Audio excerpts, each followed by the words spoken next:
PocaTV. Wenzzzday.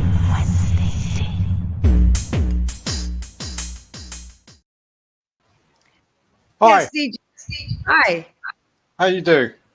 I'm fine. It's a little chilly in the Netherlands. How is it over there? It's cooler because cooler than it usually is, and it's rainy season, having lots of rain, so that kind of cools it down a bit. But it's Mm, nice, it's well nice. needed. Yeah. Mm. Sometimes it's good to have it a little cooler, Yeah, except man. when you're in this part of the world. Yeah. So, you know what? I've been looking very much forward to this evening, your afternoon, Mm. because we finally, got around to finding not one, but two happy topics. Isn't that a Yeah. big break from what we usually do? Yeah. It's very unusual in today's world. Definitely is. So let me Mm. tell the viewers then what it is we'll be talking about today. The world's hottest pepper is on the market. It breaks every single record known to mankind, which is what I will be talking about. And you will be talking about an orchestra on both sides of the Irish borders, Northern Ireland and Ireland itself, and an orchestra that brings peace to all of us. Now that's happy. That's a Mm. good thing in these times, isn't it? Mm. Definitely. Oh, definitely. We all. Yeah. Peace has to be the aspiration wherever. Yeah, and Yeah. and this is I guess an example of how these things can be done in today's world. We'll get into Mm. your topic later on. We're going to start with mine, if you don't mind today, because No to problem. I want to start funny and end hopeful, and that's Good. how that's how we're gonna do it. So my topic first, like I was saying, that hottest pepper ever on the face of this earth is there. It's on the market, and I will be telling you what it is, and of course we'll be um, taking a look at how it's been received so far. But before we get into all of that, I need to explain a couple of things about pepper. Do you like pepper, Adam? DJ, excuse me. I Do you like? I do, as long as it's not too hot. But Right. I do actually like it, as just for the extra spice and flavor it can give to the food that it's accompanying. Hmm. I don't put pepper on for the sake of, because it's Of pepper pepper. and I should have it and it's hot. I'm not like Mm-mm. that. For example, I've never really liked vindaloo curry, for example, No, because because I it's think so very hot. it's unbearably hot. I can't enjoy it. Exactly. So the Mm, hotness of peppers mm, can actually be measured. They call that the Scoville scale, right. and this is a very what you call it, Hellfire. Blimey. a simple version of the Scoville scale. Mm, At the bottom, up to 3,000 Scoville is what we would call mild, and then you get right, medium hot and hellfire, which is above 1 million Scoville heat units, SHU. Okay, right. so we all know we got somewhere between mild and hellfire for peppers. Uh, So what that's telling me is that hellfire is 300,000, 300 times 300,000 times hotter than the mild. Actually, no, it's even hotter because the experts explained to us that this is exponential. So I'm not even going into how much hotter hellfire Oh, is than okay, mild. okay, fair enough. Yeah, It's yeah, I get it. exponentially hotter. Yeah, So one pepper that we all know is the bell pepper. We eat it all the time. We call it paprika. We call it many different things. Bell pepper is the name. It is zero SHU. It's right. got no heat to it at all. So it's so friendly. It's even got the reggae colors. So um, green, yellow, and red. Yeah, There's many other colors as well. We meant to stuff be. Yeah, bell peppers. We eat them, in our salads. We add them to any kind of dish for color. Zero SHU. We're going to go up slightly so we know what kind of SHU we are dealing with. Do you ever eat Mexican, DJ? I've been known to have tapas. Yeah. Many. Hmm. So I guess you know about the jalapeno pepper. Yes. Yeah. The jalapeno pepper is 2,500 to 8,000 Scoville heat units. So that's Wow.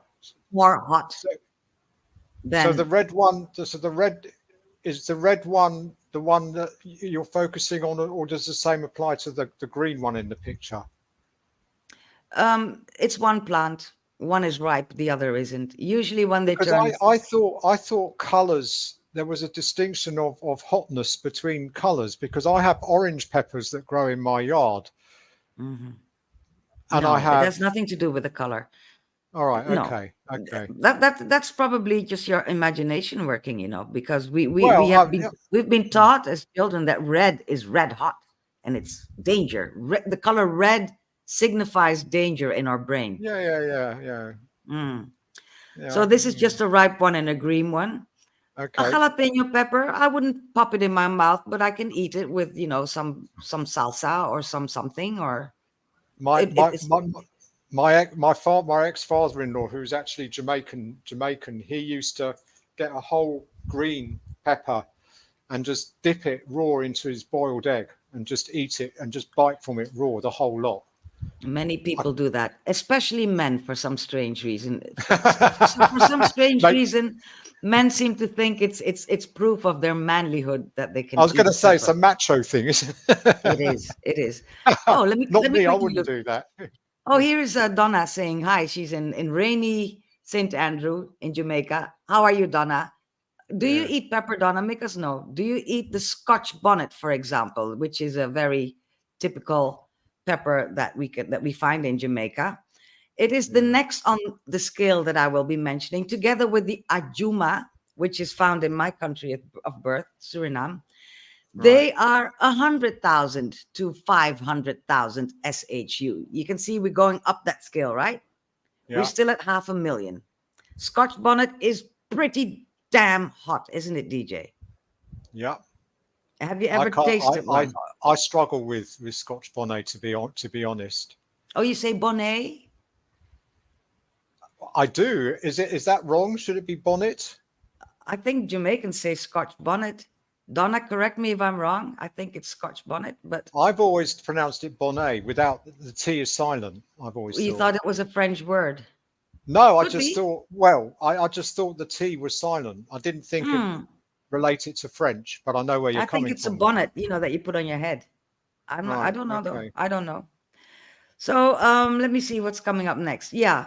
So we're going up that scale. And to Yeah. date, until a couple of days ago, the very, very hottest pepper to be found on the face of this earth was the Carolina Reaper, 1.4 million to 2.2 Wow. million Scoville heat units.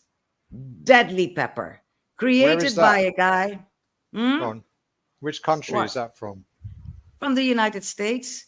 And it was Carolyn. bred by a guy who also bred the most hot pepper, the new one that we are going to talk about today. But bear in mind, 1.4 to 2.2 million units. And yeah, what does that mean? That means I that need the some water just thinking about this. yeah, I'm gonna do the same. I'm getting very thirsty already. So let me remind you about that Scoville heat scale. Oh yeah, difference. It's different now. So you can see on the left hand side at the bottom, you see the bell pepper, which is at 0. Trinidad Scorpion. Wow, what a Yeah, name. what a name. And you got chocolate habanera. I guess that's Cuban. Chocolate. Okay. Red Savina habanera. That sounds deadly. Mm, Uh, we got Tabasco on the right hand side, which is slightly less hot than the Scotch bonnet. There's a whole heap of pepper there. And as you can lime. tell, the Carolina Reaper was way on top Right. until recently. Quickly see what Donna says. Donna says Jamaicans love Scots bonnet pepper. She is not a pepper person, Poca. I hate spicy food. She says anything too hot interferes with the enjoyment of my food, which is exactly what I say, Donna. So Yeah. I don't think it's all that great to eat so much pepper. So in comes the newest, hottest pepper ever tasted by mankind. Look at this beast. It's called PocaTV. And its SHU is 2.693 million SHU. What? I mean, Okay, Scotch bonnet was 500,000. We are above 2.5 million now. So my question is, has anyone ever eaten one of these? Yes, they have, and you will definitely be witnessing that. But before we do that, look at how the heat of this pepper on the left picture. It's even making the plant cry. You see that in the top? You see the little teardrop? It's like it's sweating, it's perspiring. Yeah. And look how it's burning its own skin. It's so hot. Why would anybody want to eat this? No, exactly. That's why I asked. I mean, Well, do you have a death? You need a death wish, wouldn't you? you would. Or Yeah. I guess you need to be some kind of guy who finds this really funny. And lo and behold, there is a video online, and we are going to watch it together, of the people. Of course, the breeder of the pepper was the first one to taste it. And then there was this lovely little program just a couple of days ago in which more people tasted it with him. Now you're going to see, I need you to focus your attention on the guy wearing glasses and a cap. He's not fazed by this at all, but look what the rest has to endure. All right. Cheers. Cheers. Cheers. Cheers. This is Klaus, you're the first person in the whole wide world to eat a whole PocaTV besides me. Yeah. You ready? Yeah, I'm ready. Cheers. Cheers. All right. Right away, the freshness of that goes away almost immediately, Noah. And then just that violent and ever-growing thing that is somehow making my face tighter. Like the skin of my face feels tighter to my head. Yeah. You look like you just came from the spa. God, yeah. Feel. My chest is the tight part. Ed, oh my God. It's very spicy. It is. It's very spicy. What do you think of the flavor, Klaus? I love the flavor. I think there's some oak in it. And pencil. Yeah, pencil. Like, pencil is around really the good. Holy. Even though I don't look it, I'm feeling just like Klaus is feeling. These guys are right now feeling there's an intense burn that happens immediately. And then your head kind of feels like, oh no, what's going on? That's what I And then got your going. body just starts reacting. You get it in your arms, you get it in your chest. It has no real throat burn like the Reaper, but that comes on later when you're in pain. I'm getting throat burn, actually. I got a little bit of a tear in my eye. I'm in heat. Oh no. Claus is breeding.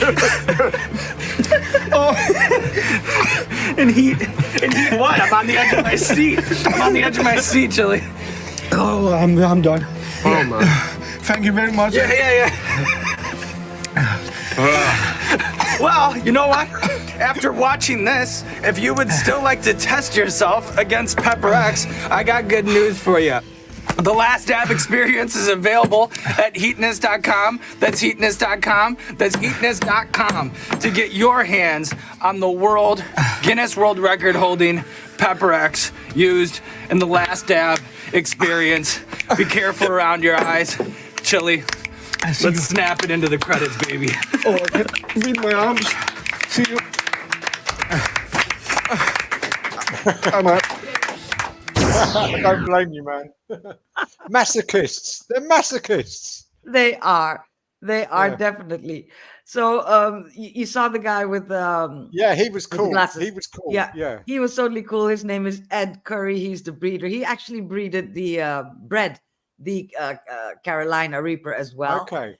And he used that pepper, which he then mixed with, not mixed, he bred it with a secret other pepper that he's not disclosing, and made this PocaTV. And he a Guinness Book of World Records came along and they gave him that certificate. So, It's definitely. so what is it?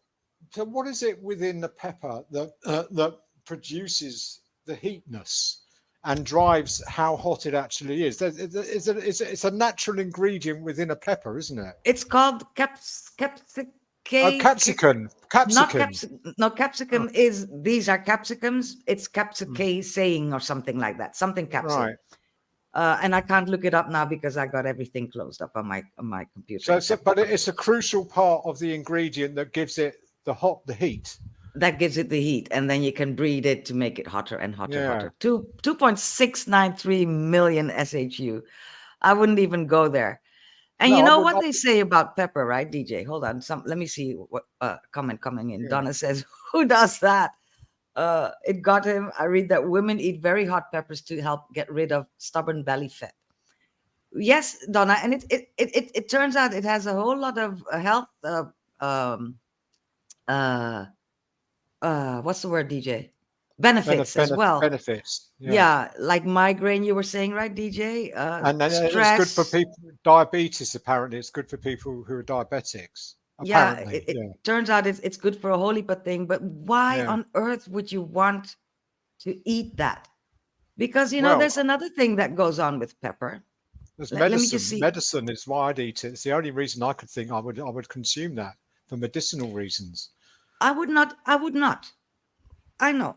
I wouldn't. If that was my cure, why die eating the pepper instead of dying having some kind of ailment? Let's see if somebody feels like coming in and joining the conversation. I don't think they will, but I must always invite them.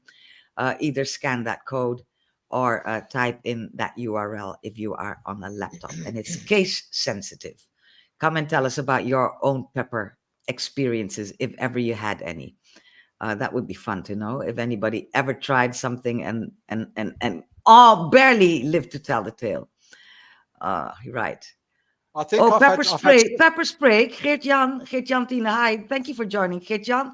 I was reading up on this PocaTV, this new pepper, and it's way more than pepper spray. It's way hotter than this pepper spray. So pepper spray being what the police may or may not use to apprehend you.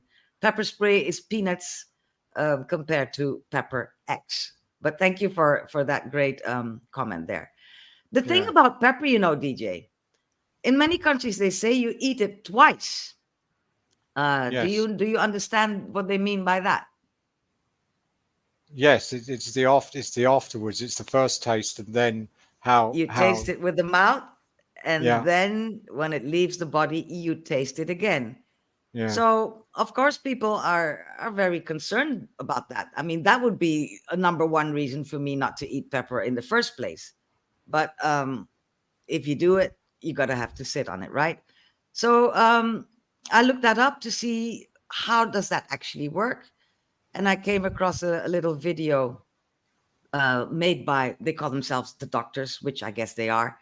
And they sit on TV and discuss all manners of awkward questions. And here is one of those awkward questions that they answered.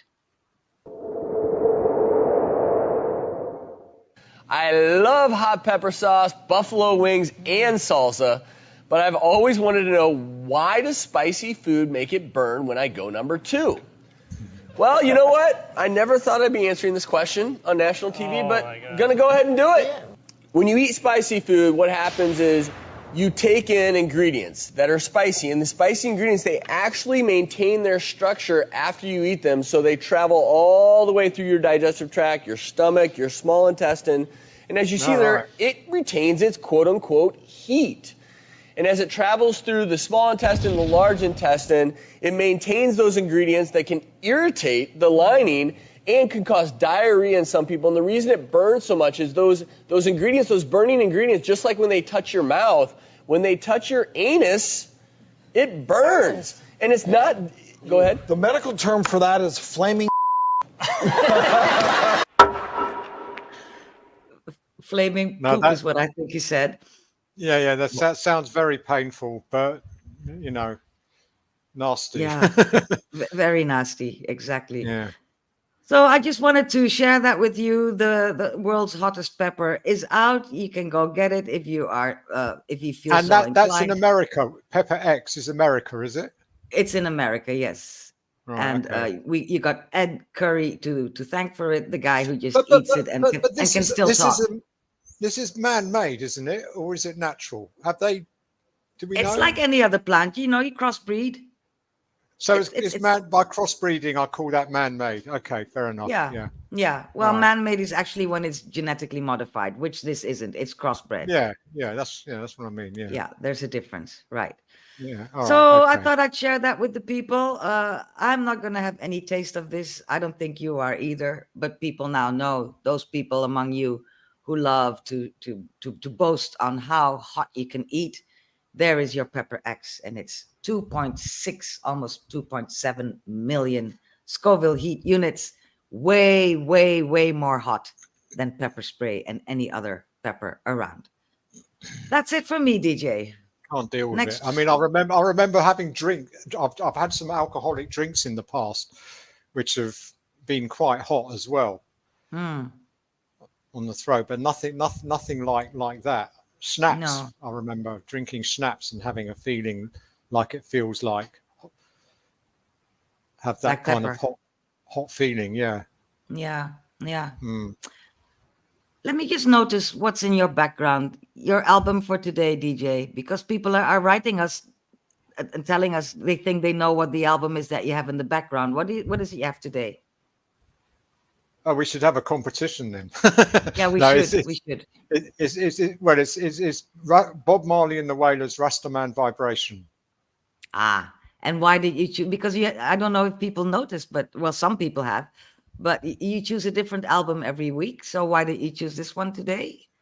Well, it's because on my Conscious Radio show in the last couple of weeks, I played a track from it called War, which is it's about until there'll be no more war, basically, and it's a rendition. It's not actually Bob's lyrics. It was a rendition of, not a rendition. He took Haile Selassie's lyrics of a famous speech he gave in the League of Nations, which eventually became the United Nations, when he was appealing for assistance to help him, to help his troops in Ethiopia against, was it Mussolini or was it after that? Against, yes, not Mussolini, but maybe yes, it was Mussolini. God knows only. Yeah, Yeah, it was Italy. when Italy tried to invade Ethiopia. Yeah, that's right. Yeah, 1936. So, but a very famous tune, and the album itself is very famous as well. yeah, and I guess you put that up, and you're playing the tune so often because of the situation the world is in. We had a discussion on that. The world, not just one particular place in the world. There are other places as well. That's what I'm saying. The world. Yeah. I said No, the I know. world. I'm just emphasizing it. Yeah. Yes. Yeah. But your topic for today is kind of related to that because it's you tell us it's Well, my topic for today one of is, those areas in the world that's been ravaged by war for so long. Go ahead. yes, and then there was a peaceful solution in Ireland. So my topic today is about young people either side of the Irish border. So one side is Ireland, the other side is Northern Ireland. Young people coming together in the name of peace to make music through orchestration. Yes. And what Poca's about to do is show us a clip, a report, and a little video that from the BBC's website. Exactly, because the BBC is very particular about how you use their stuff. And you can see this is a page on BBC News that was written 6 days ago. And there's a video about to play there. it's impossible to rip BBC videos. So I looked up their rules, and they said as long as you embed our stuff, it's okay. So this is me embedding a video from the BBC News website talking about this cross-border orchestra of Ireland forging new friendships and peace for all. The two communities can come together to play music.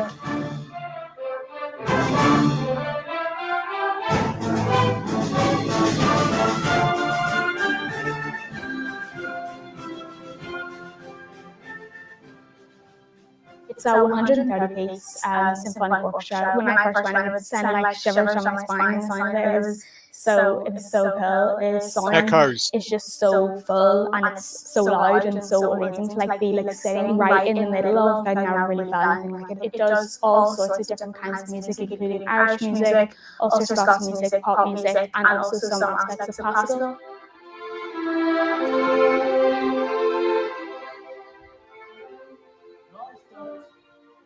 I'm from a place called Hackballs Cross, about a half mile south of the border. It was an area growing up where a lot of young people got involved in paramilitary organisations just for want of something better to do in some cases, you know. I did music from I was young, ended up teaching music, and then 1994 ceasefire, and I felt obliged to try and do something positive for peace. The only thing I knew was music. Start an orchestra in our own school, and then eventually trying to link up with schools across the border. We wrote to 219 Protestant schools in Northern Ireland. Now, it took a while, and music was the answer. What music is most important to them? Pipes and lambeg drums and Ulster Scots dance. And that was a huge turning point.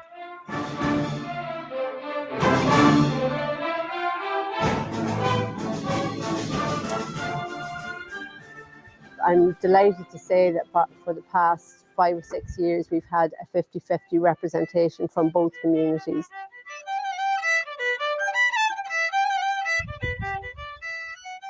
Going to the orchestra has been really good because I've made friends on all sides of the community, and not only in Northern Ireland, but also in the south and all over the country. And so I think that has been really good because as well, I wouldn't have listened to any Ulster Scots music. I wouldn't have been introduced to it because it just wasn't played where I live. And so getting to listen to it and be more immersed in their culture has been really interesting and really enjoyable as well, because music, it's completely universal.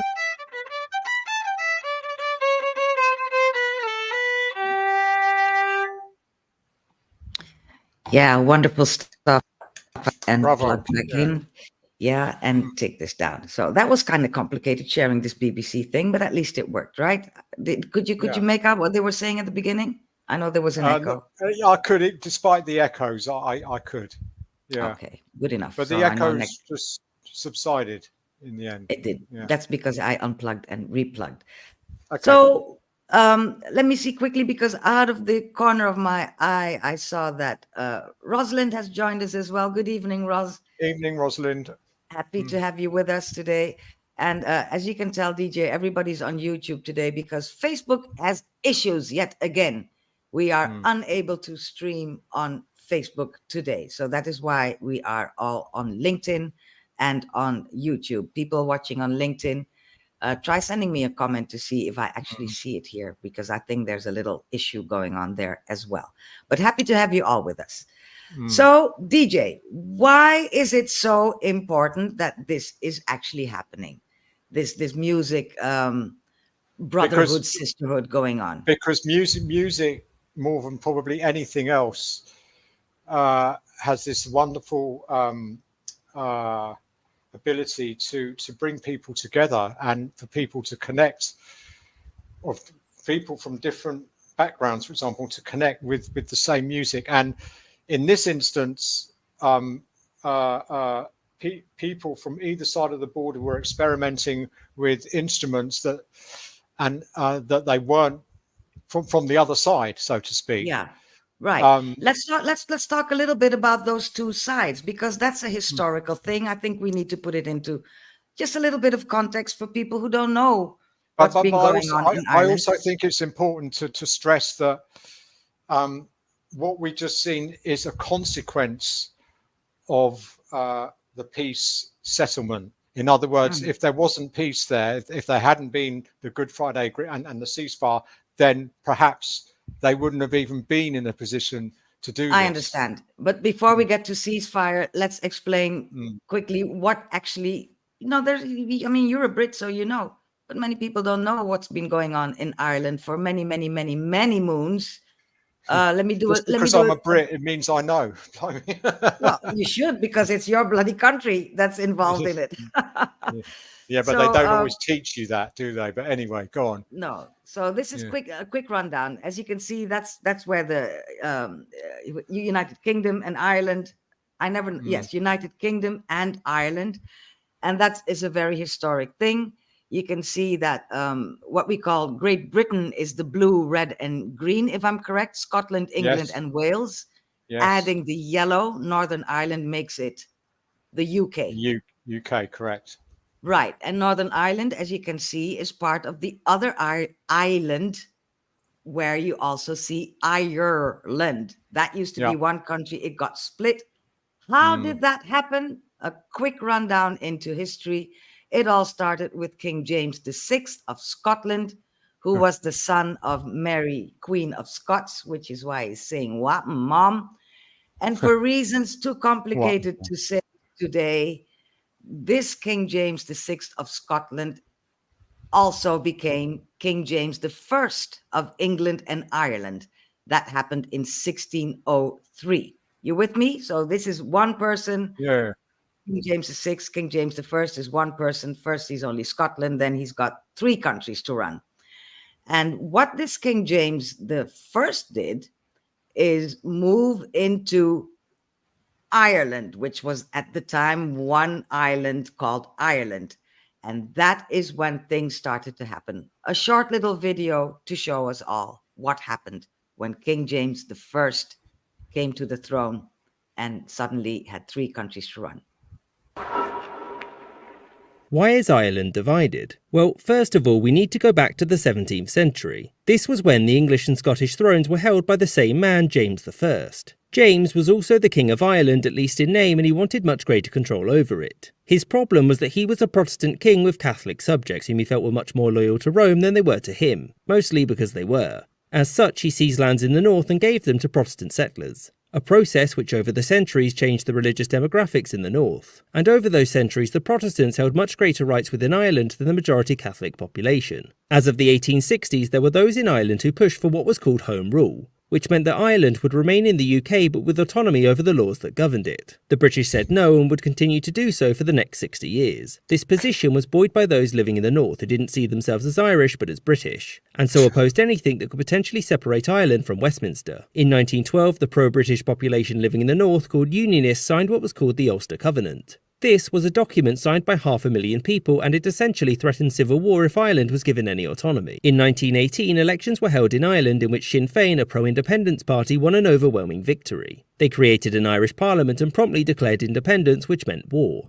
Long story short, the Irish won, but Britain refused to give up the north due to the wishes of the majority of the people living there, and also land. As such, Britain passed the Government of Ireland Act, which split Ireland into 2 new parts of the United Kingdom, Northern Ireland and Southern Ireland, which was by this point independent, and so its leaders didn't care what the British Parliament had to say about it. Northern Ireland was given these boundaries, which the British Parliament chose because they were reasonably the most that they could keep whilst guaranteeing a unionist majority there. In mid-1921, both sides agreed to a ceasefire whilst they created a lasting peace. And it was decided that Britain would recognise Irish independence on 2 conditions. The first was that Ireland agreed to Britain keeping the north, and second was that Ireland would retain the British monarchy. And Irish leadership agreed to these conditions, although it split Sinn Féin and pushed Ireland into a civil war. The pro-treaty side won, and after that point the island of Ireland was divided between the 2 nations. And barring a drunken offer from Churchill, reunion has never come close to being a reality.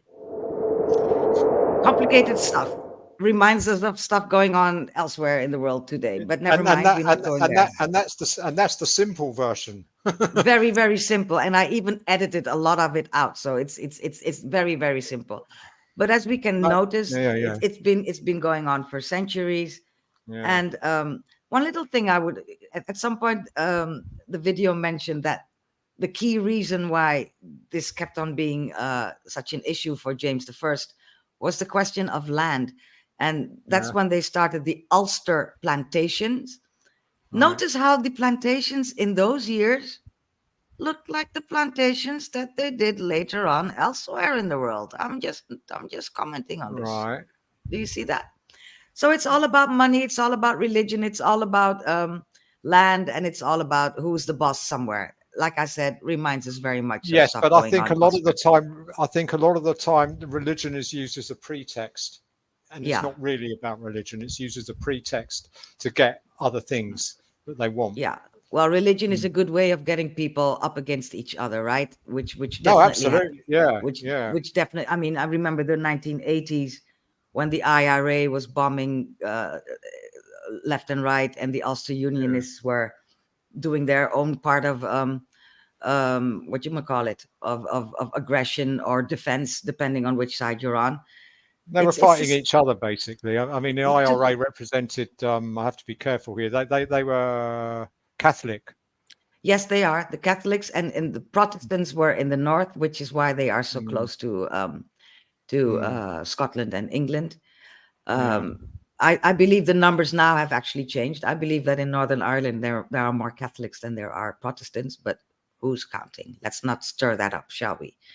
No.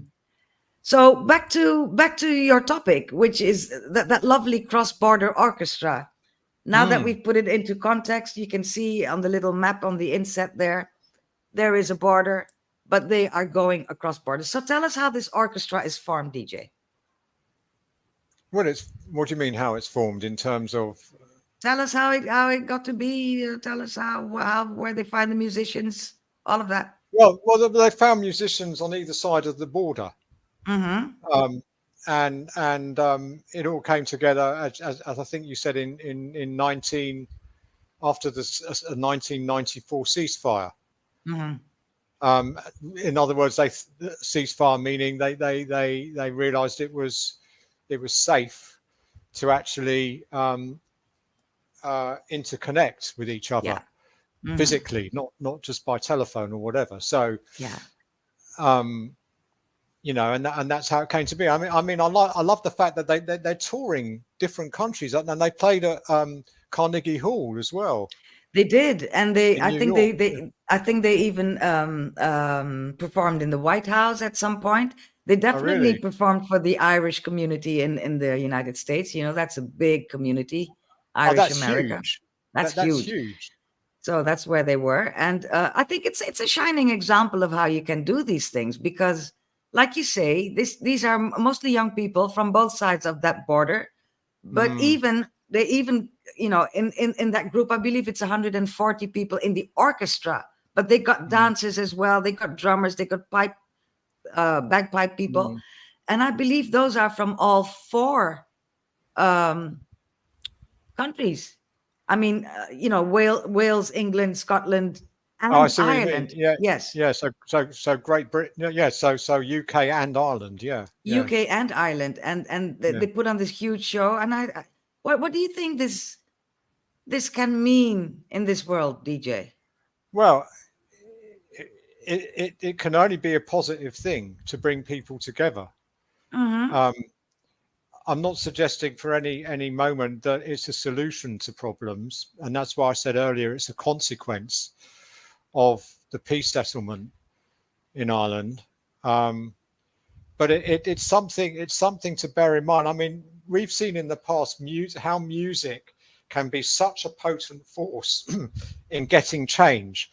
I mean, I think of Live Aid, which would you know that has to be one of the that was huge, and then Bob Geldof started it in the UK. Then America did their own version, and I think Michael Jackson performed amongst other people. All of them and did. The Stones, and it was absolutely massive. And I can't remember the numbers, but it was hundreds of millions of equivalent of US dollars that was effectively raised worldwide to help the famine in Ethiopia. Yeah. So it doesn't necessarily music as a vehicle for peace is what you're saying. Yes, in other words, it doesn't necessarily have to happen once peace has been established. It can be used, as you said, as a vehicle, as a way of highlighting also issues. I remember back in the day in London, I I used to go to concerts from an organization known as the Anti-Nazi League, which was basically a huge organization which was basically protesting against racism, saying racism is as bad as Nazism, basically. So they called themselves the Anti-Nazi League. And they had big concerts, and it was one of my early introductions into reggae as well, because I saw reggae acts appearing on the South Bank by Waterloo with the River Thames in the background in the open air, with about 100,000 people there in these free concerts just to protest against racism in the UK. Yes. The question is, does it really help? Do you think it helps? I think it does, because for one thing, it gets publicity. You know, if it's covered by the news, and Live Aid was definitely huge publicity on television, the whole thing. It was live all over the globe. Yes. Yeah, it was massive. It wouldn't have been massive without television. You had to have television to make that work. You know, here's the phone number to make your donation. This was pre-internet, before the internet. So, and I remember where I was. If it does one thing, you know, you mentioned Live Aid. What it does do, because I remember that day very vividly. I mean, I took a day off, like many people did. I took a day off and I just watched the whole thing from start to finish. And that was happening in every country in the world. So at least for one brief period of time, everybody was doing the same thing, enjoying the same thing. Yes. And I think that's what the world needs, is to be, to be focused together on good stuff. So remember, we're all the same blood. We're all one people. Yeah. And you know, unity has to be the goal. It does. It has to be the goal. Easier said than done, but you know, if you can strive for something that you think is the right thing to do, and you get close, that's good. If you achieve it, that's incredible. You know, that's perfection. But if you can just get close, then that's something. You know, that has to be something, and that's why I use the word strive. You know, and as long as you're making music, you're not making guns. You're not making plans to invade somebody. You're not making, you're doing good stuff while you're making music. That's another thing. Yeah. I mean, we can touch on. You know, when you say you're not making guns, but there's certain kinds of music that glorifies that, and we've touched on this in the past when we've talked about dancehall on various on various Wenzzzday Tings. So it's not always positive. The messages coming from the music. But you know what? Those dancehall tracks that you're mentioning now, those are single people, or maybe two of them sitting in their little attic making it on their computer. I'm talking real music. I'm talking orchestra. I'm talking musicians. I'm talking proper music. Fair enough. But even if you have proper musicians, you put Vibes Cartel on the stage, and he's still going to probably want to glorify guns and violence, for example. That's the point I'm making. But I know what you're saying. I dare say that's not music. It's sound coming out on melodies. That doesn't make it music. All right, fair enough. That's a subjective thing. How you very subjective, and I am allowed to be subjective on my of course own you are. Yes, program. Yes. Absolutely. Yeah. No. It's not an exact science, music. That's for sure. Exactly. But I think it actually really goes to show that the power of music, the power it can have for the good and for the bad, like you're saying. The dancehall is for the bad. No, but I think there is more good in music than bad. Even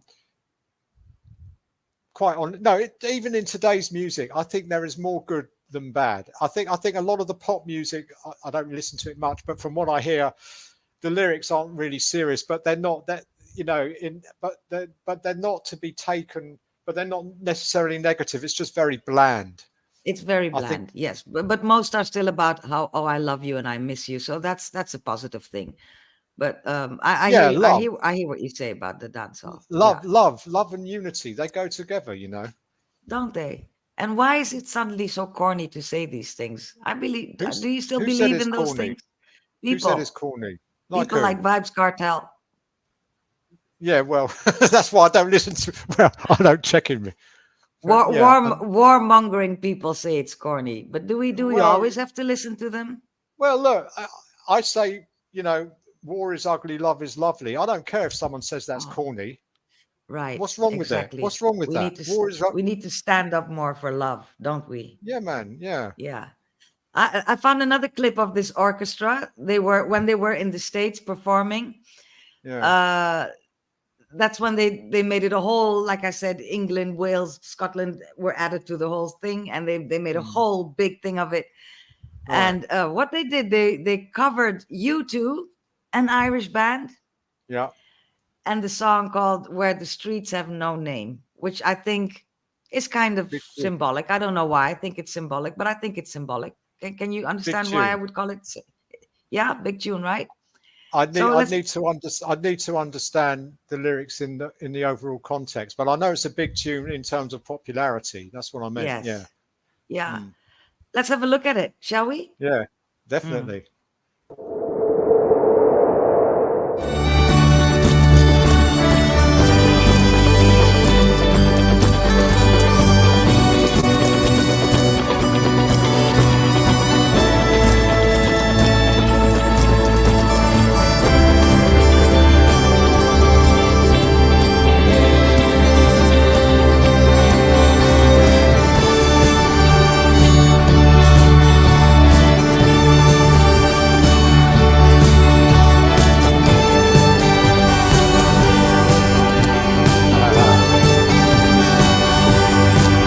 Funny dancing. River dance. Funny.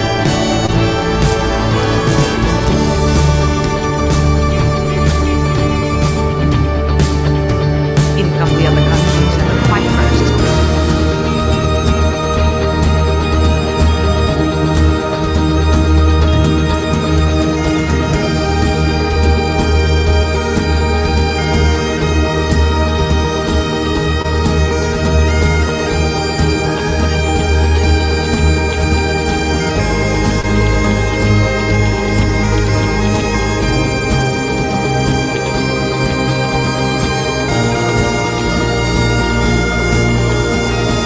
Streets have no name.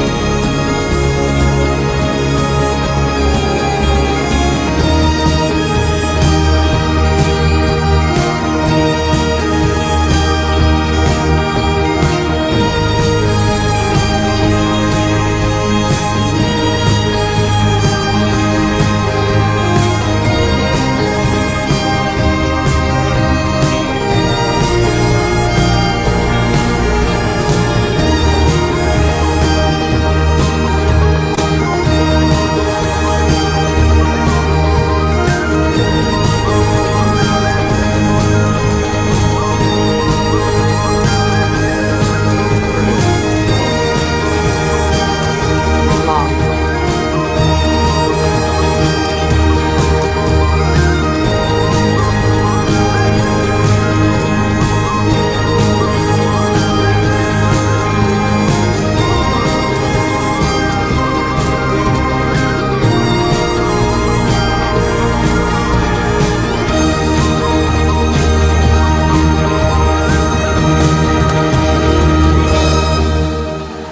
Yeah.